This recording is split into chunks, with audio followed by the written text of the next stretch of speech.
ನಮಸ್ಕಾರಗಳು. ಋಗ್ವೇದ ಕ್ಲಾಸಸ್ಗೆ ಸ್ವಾಗತ. ನಾವು ಈ ದಿನ ಸುದ್ದಿಯಲ್ಲಿರುವ ಎಕ್ಸರ್ಸೈಸ್ ಅಜಯ್ ವಾರಿಯರ್ ಬಗ್ಗೆ ತಿಳಿದುಕೊಳ್ಳೋಣ. ಏನಿದು ಅಜಯ್ ವಾರಿಯರ್ ವ್ಯಾಯಾಮ?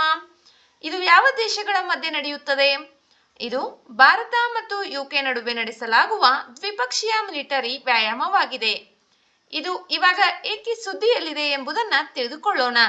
ಇತ್ತೀಚೆಗೆ ಅಜಯ್ ವಾರಿಯರ್ 2025 ಎಂಬ ವ್ಯಾಯಾಮದ 8ನೇ ಆವೃತ್ತಿಯು ರಾಜಸ್ಥಾನದ ಮಹಾಜನ್ ಫೀಲ್ಡ್ ಫೈರಿಂಗ್ ರೇಂಜ್ಗಳ ವಿದೇಶಿ ತರಬೇತಿ ನೋಡ್ನಲ್ಲಿ ಆರಂಭವಾಯಿತು. ಆದ್ದರಿಂದ ಇದು ಸುದ್ದಿಯಲ್ಲಿದೆ. ಇದನ್ನ ಯಾವಾಗ ಆರಂಭಿಸಲಾಯಿತು? 2011ರಿಂದ ದ್ವೈವಾರ್ಷಿಕವಾಗಿ ಈ ವ್ಯಾಯಾಮವನ್ನ ನಡೆಸಲಾಗುತ್ತಿದೆ. ಇದು ಭಾರತೀಯ ಸೇನೆ ಮತ್ತು ಬ್ರಿಟಿಷ್ ಸೇನೆಯ ನಡುವಿನ ಪ್ರಮುಖ ಕಾರ್ಯಕ್ರಮವಾಗಿ ವಿಕಸನಗೊಂಡಿದೆ. ಏನಿದರ ಪ್ರಮುಖ ಲಕ್ಷಣಗಳು? ಭಾರತೀಯ ಸೇನೆಯನ್ನ ಯಾವ ಪಡೆಗಳು ಪ್ರತಿನಿಧಿಸುತ್ತಿವೆ? ಭಾರತೀಯ ಸೇನೆಯನ್ನ ಸಿಖ್ ರೆಜಿಮೆಂಟ್ನ ಪಡೆಗಳು ಪ್ರತಿನಿಧಿಸುತ್ತಿವೆ. ಎರಡು ಸೇನೆಗಳ ನಡುವೆ ಅತ್ಯುತ್ತಮ ಯುದ್ಧ ಕೌಶಲ್ಯ ಮತ್ತು ಅನುಭವಗಳ ವಿನಿಮಯವನ್ನು ಸುಗಮಗೊಳಿಸುವುದು, ಸಂಕೀರ್ಣ ಸಂದರ್ಭಗಳಲ್ಲಿ ಒಟ್ಟಾಗಿ ಕಾರ್ಯನಿರ್ವಹಿಸುವ ಸಾಮರ್ಥ್ಯವನ್ನ ಹೆಚ್ಚಿಸುವುದು ಈ ವ್ಯಾಯಾಮದ ಉದ್ದೇಶವಾಗಿದೆ. ಇದನ್ನು ವಿಶ್ವಸಂಸ್ಥೆಯ ಆದೇಶದ ಅಡಿಯಲ್ಲಿ ನಡೆಸಲಾಗುತ್ತದೆ. ಈ ವ್ಯಾಯಾಮವು ಅರೆನಗರ ಪರಿಸರದಲ್ಲಿ ಭಯೋತ್ಪಾದನಾ ನಿಗ್ರಹ ಕಾರ್ಯಾಚರಣೆಗಳ ಮೇಲೆ ಕೇಂದ್ರೀಕರಿಸುತ್ತದೆ. ಇದು ಬ್ರಿಗೇಡ್ ಮಟ್ಟದಲ್ಲಿ ಜಂಟಿ ಮಿಷನ್ ಯೋಜನೆ, ಸಂಯೋಜಿತ ಯುದ್ಧ ತಂತ್ರದ ಕವಾಯತ್ಗಳು, ಸಿಮ್ಯುಲೇಷನ್ ಆಧಾರಿತ ಸನ್ನಿವೇಶಗಳು ಮತ್ತು ನಿಜ ಜೀವನದ ಭಯೋತ್ಪಾದನಾ ನಿಗ್ರಹ ಆಕಸ್ಮಿಕಗಳನ್ನ ಪುನರಾವರ್ತಿಸುವ ಕಂಪನಿ ಮಟ್ಟದ ಕ್ಷೇತ್ರ ತರಬೇತಿ ವ್ಯಾಯಾಮಗಳನ್ನ ಒಳಗೊಂಡಿದೆ.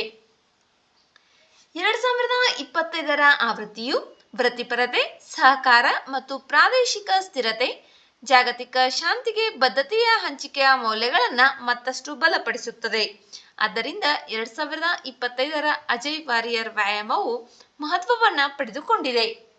ಅಜಯ್ ವಾರಿಯರ್ ವ್ಯಾಯಾಮ ಇದು ಭಾರತ ಮತ್ತು ಯುಕೆ ನಡುವೆ ದ್ವೈವಾರ್ಷಿಕವಾಗಿ ನಡೆಸಲಾಗುವ ಮಿಲಿಟರಿ ವ್ಯಾಯಾಮವಾಗಿದೆ.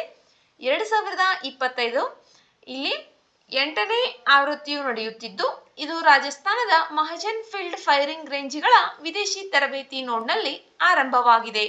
ಆದ್ದರಿಂದ ಇದು ಸುದ್ದಿಯಲ್ಲಿದೆ. ಭಾರತೀಯ ಸೇನೆಯನ್ನ ಸಿಖ್ ರೆಜಿಮೆಂಟ್ನ ಪಡೆಗಳು ಪ್ರತಿನಿಧಿಸುತ್ತವೆ. ಹೊಸದಾದ ಮಾಹಿತಿಯನ್ನ ತಿಳಿದುಕೊಂಡಿದ್ದೇವೆ. ವಿಡಿಯೋದಲ್ಲಿರುವ ಮಾಹಿತಿಯು ನಮಗೆ ಉಪಯುಕ್ತವಾಗಿದೆ ಎನಿಸಿದರೆ ವಿಡಿಯೋಗೆ ಒಂದು ಲೈಕ್ ಮಾಡಿ. ಮತ್ತಷ್ಟು ಮಾಹಿತಿಗಾಗಿ ನಮ್ಮ ಚಾನೆಲ್ನಲ್ಲಿರುವ ವಿಡಿಯೋಗಳನ್ನು ವೀಕ್ಷಿಸಿ. ಮುಂಬರುವ ವಿಡಿಯೋಗಳು ಮತ್ತು ಮಾಹಿತಿಗಾಗಿ ನಮ್ಮ ಚಾನೆಲ್ ಅನ್ನು ಸಬ್ಸ್ಕ್ರೈಬ್ ಮಾಡಿಕೊಳ್ಳಿ. ನಿಮ್ಮ ಸ್ನೇಹಿತರೊಂದಿಗೆ ಹಂಚಿಕೊಳ್ಳಿ. ಧನ್ಯವಾದಗಳು.